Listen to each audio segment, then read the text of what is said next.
right, so this is the second part of the lecture for week 7, day 1, which would be April 7th.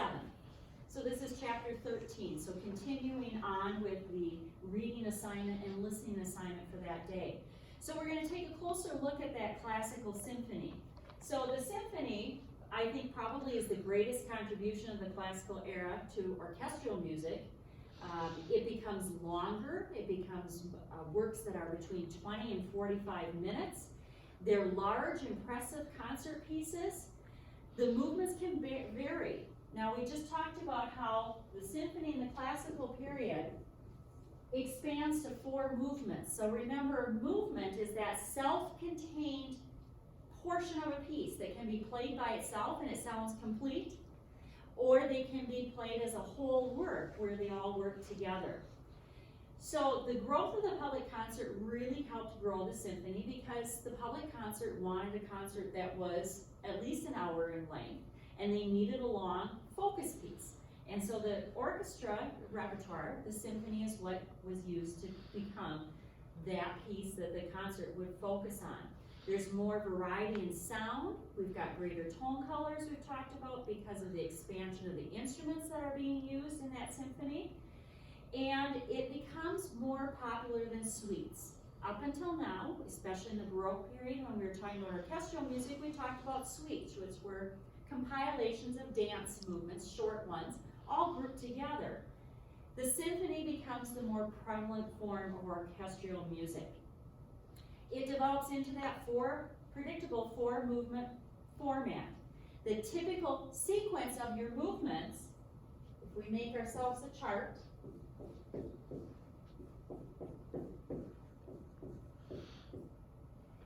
the typical sequence of tempo is going to be fast, slow. The 3rd movement becomes a dance movement, and then back to fast. So that 3rd movement is what's expanding our symphony into that 4-movement sequence. They balance each other, the movements, musically, because they vary in tempo.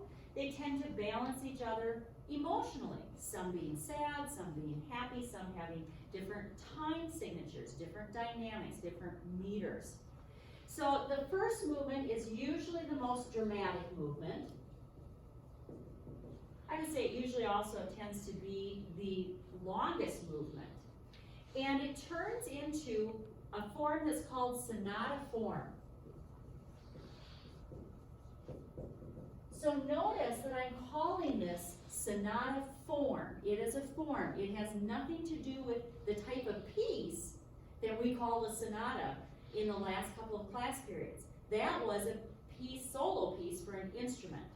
Sonata form is a type of form or blueprint. Remember, form equated as a blueprint. A type of blueprint of what you're going to expect for form. It grows out of that ritornello form. Remember, ritornello form was the alternating between the soloist and the orchestra, the alternating of themes. And so this grows out of that.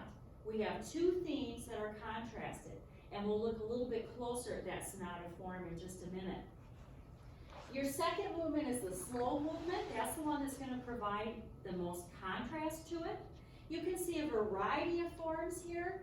Usually it is still that simple ABA. You could have a theme and variation form. You could have sonata form. It's usually not in the same key. So if we say that movement 1 is in tonic, movement 2 is probably going to be in a different key. So if my tonic is C, my second movement might be in F, or it might be in G.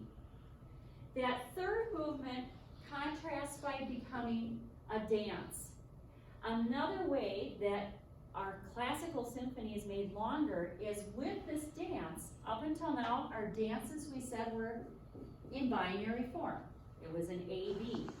What happens to make this dance longer is that they repeat that A-B, but in the middle of it, they add a new section, which is called a trio. So that trio is extending that 3rd movement, making it longer, putting another contrasting section in the middle of that dance. If it's a dance, the most popular dance of the time period still is a minuet, so you are going to expect to hear that triple meter. We talked about in the suites that sometimes these dances were what we were calling stylized. Stylized dance means that you weren't necessarily going to get up and dance to it, but it was more a dance for listening, and that is definitely where this third movement becomes. It's a virtuosic dance. It's a fun dance to listen to. It's not necessarily something you're going to get up and dance to. Your fourth movement is usually fast then again. It's usually back in your tonic key. It's usually lighter in mood, triumphant, brilliant. And the favored form is a rondo, which is a new form that we'll talk about as we take a look at that fourth movement as well. So looking at that first movement, let's see if we can diagram that sonata form just a little bit more.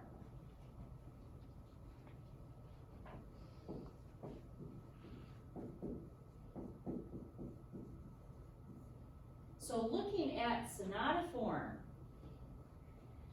sometimes it's also called sonata allegro form. It means the same thing. It's referring to a single movement. Again, it's a form, not to be confused with the type of piece that's a sonata. It's a new form. Sonata allegro or sonata form is a new form. There's a lot of interest in it in the classical period. We find it in symphonies. We find it in solo works. It's characterized by two melodies being contrasted and then developing them in another section and then a return to those two melodies again. So these sections have names to them. So the first section of sonata form is your exposition. In your exposition, you're introduced to your two themes. So first theme and second theme. A good composer is going to contrast those themes as much as possible by different keys, by different dynamics, by different articulations, by different texture. This exposition, we've heard this word before. If you recall, exposition was what we called the entries of fugal subjects. So exposition is part of a fugue form, it's part of a sonata form. It means different things in each form though, doesn't it? So that exposition is where you get those two themes. Your first theme is going to be in tonic. Your second theme is going to be in a different key. Again, all about contrast. Your exposition is contrasting these two themes. Then we get a transition that takes us into the next section called the development. The development is where those themes are developed or changed. Maybe they're made minor, maybe they're taken to different keys, maybe it changes voices with what instruments are playing it. The last section is the recapitulation, and that is where you bring those two themes back again. The big difference here is that this time both themes are in tonic in that recapitulation. We can't move away from that key. We can't have the composer move away from that key. It would be too hard to end it. So the movement that we're going to look at for sonata form, or for the first movement of a sonata, is Mozart Symphony No. 40 in G minor. So very often, when you're talking about symphonies, they give you the key right in it. I know the title is hard to see on my video, but when you are looking at it on your own canvas, notice that it says Symphony No. 40 in G minor, so it's giving you the tonic. Then we've got K550. That is the Köchel number, or in this case it's working as an opus number, which we've talked about. That is how your composer is labeling their number of works. Mozart had a huge, huge output. This is one of his many symphonies. Mozart was a child prodigy. He started composing at 5 years old. He was a leading keyboard virtuoso. Very successful, as we talked about, though, as he had many jobs with many different companies. He died in debt, was not real good at managing his career. So this is one of his most admired symphonies. It's unusual in the fact that it's in minor.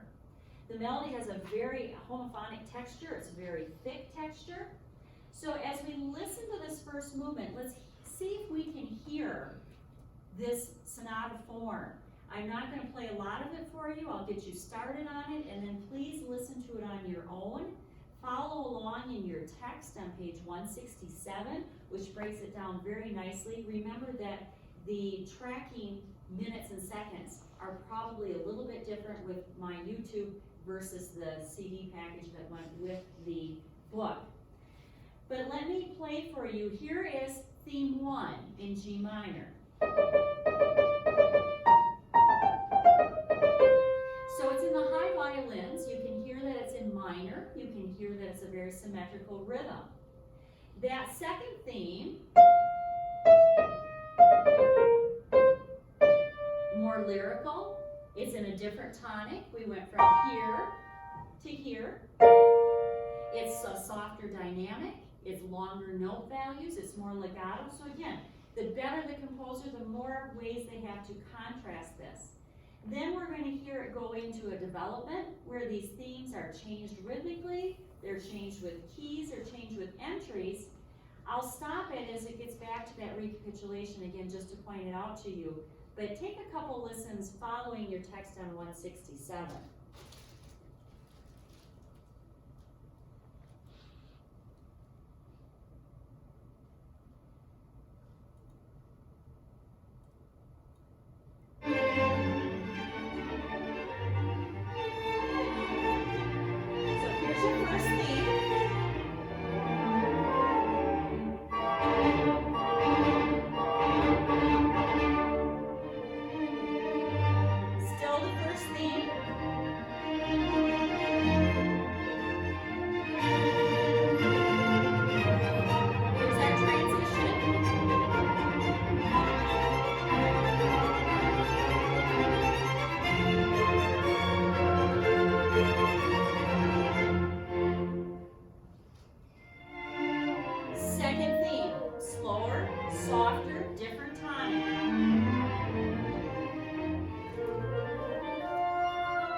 There, it went back and it repeated. So in our classical sonata form, that exposition is usually repeated. So we go through those two themes again. I'm going to move it ahead, which would take us into our development.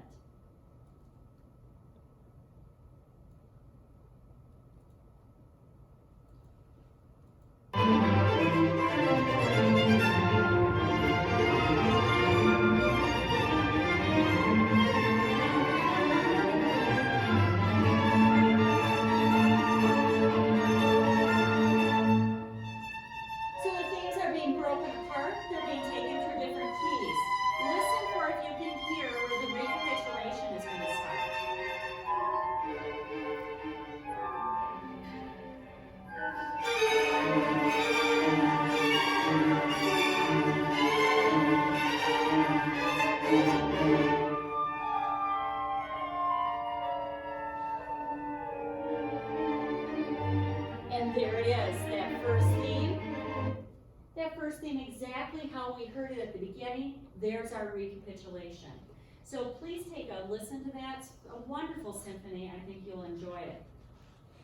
Turning to our second movement, I've got different symphonies here that we're going to listen to examples of, just to give you a variety of composers here in this classical period. So with the second movement, we expect it to be a contrast. We expect it to be a simpler form. And the one that we're going to listen to actually is a theme of variations. we've listened to a lot of theme and variations all the way through music history here. And so there's nothing different about this. Each variation is the same length as the theme. The variations change the melody, they change the dynamics, they change the instruments, they change the color. This symphony that you have in your book, Symphony number 94 in G, is by Haydn. Haydn is a name that I've mentioned already today. Again, you can see in the title, Symphony number 94 in G major, they're giving you the key there. Haydn worked with the patronage system. He's one of the last composers that works exclusively for a patronage system or a court, and he works for that Emperor Joseph II out of Austria. So he's an older colleague of Mozart, wrote 104 symphonies, so you've got just a ton of them here. The Esterházy court was what the official name of where he worked was in Austria. But same thing, with that rise in classical style, his melodies become a little bit simpler.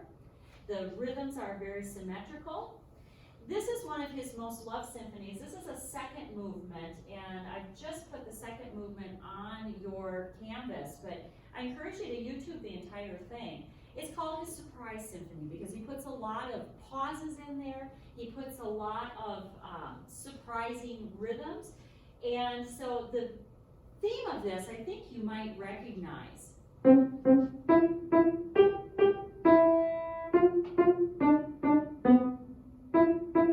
It's a pizzicato, which meant that plucking string melody. And then how he varies it, you've got a little bit of a fugal variation. You have a minor version. Hear the difference there with that third. He makes it a faster rhythm. So we are not going to listen to all these variations. Your book breaks it down very nicely again if you want to go through these variations. As you're listening, on page 172, they tell you the minor, they tell you the difference in the instrumentations. It's very graceful. Let's take a listen.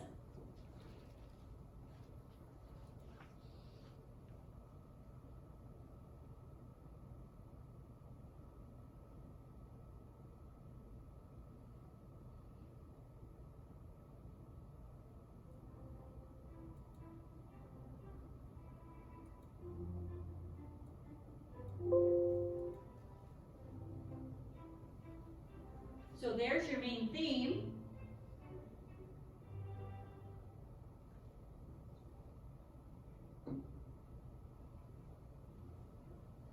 You can see the strings plucking, that pizzicato.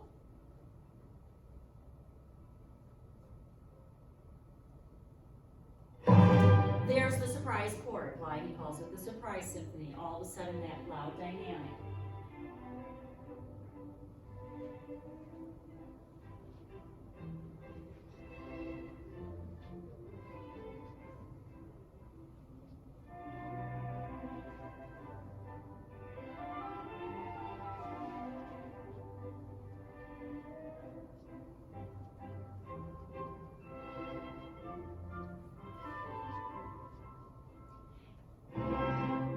And here he starts into those variations.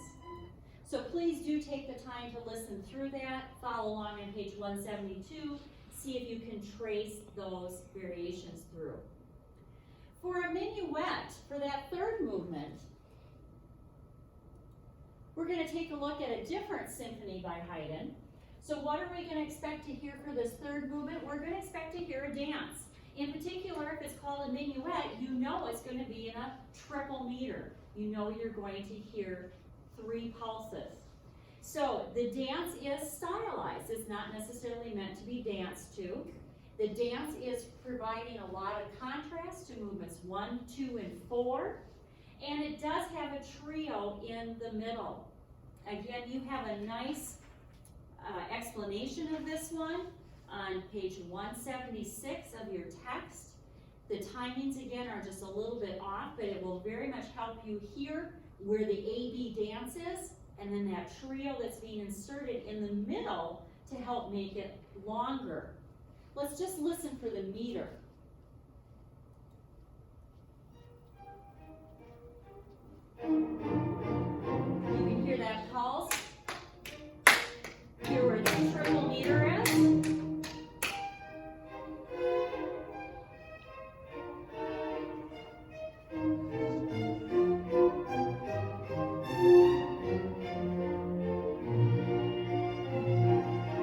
Here's your B theme.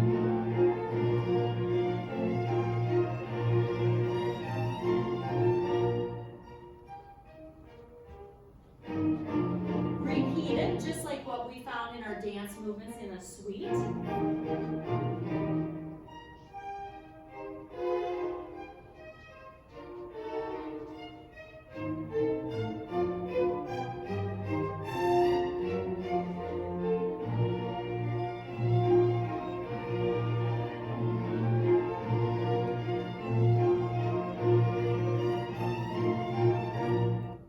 So those are your main dance themes. They put a repeat in that, and then it goes to the trio. So it becomes, when you've got your dance, and then the trio, and then a dance, ABA becomes what we've called before a very simple ternary form.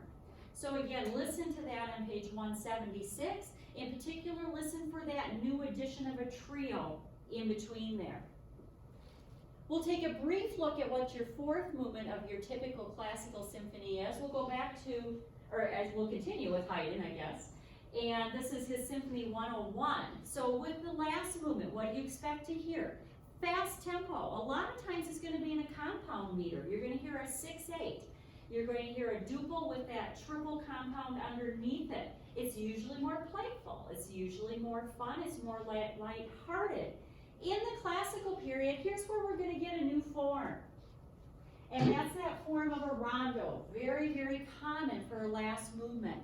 So a rondo form is when you have an A section that keeps coming back. It alternates with other sections. It always returns, and it always returns in tonic. The smallest form for a rondo you would see would be ABACA. So my A theme keeps returning. In between, there's differing material. 5 sections is the shortest form of a rondo. That doesn't mean that you can't see longer, and it doesn't have to be in every other. You could have a rondo going A, B, C, A, D, A, B, A, E, F, A. A rondo I once had to analyze in graduate school had 26 sections. So your 5 sections is your minimum. It's probably the most typical. So it's very easy to listen for that A section that keeps coming back. The Clock Symphony, this is number 101 of Haydn's symphonies, on page 179, again gives you a nice way to be able to follow through with this A section. Let's hear this A theme.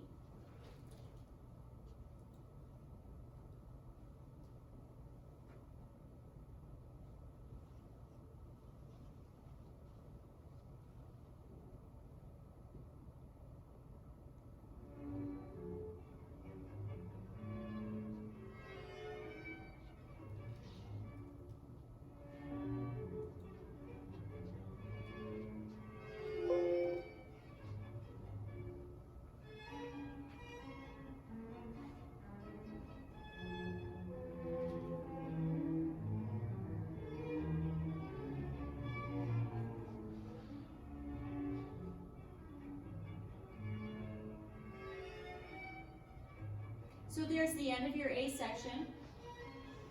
Coming forth will be your B section, or your contrast.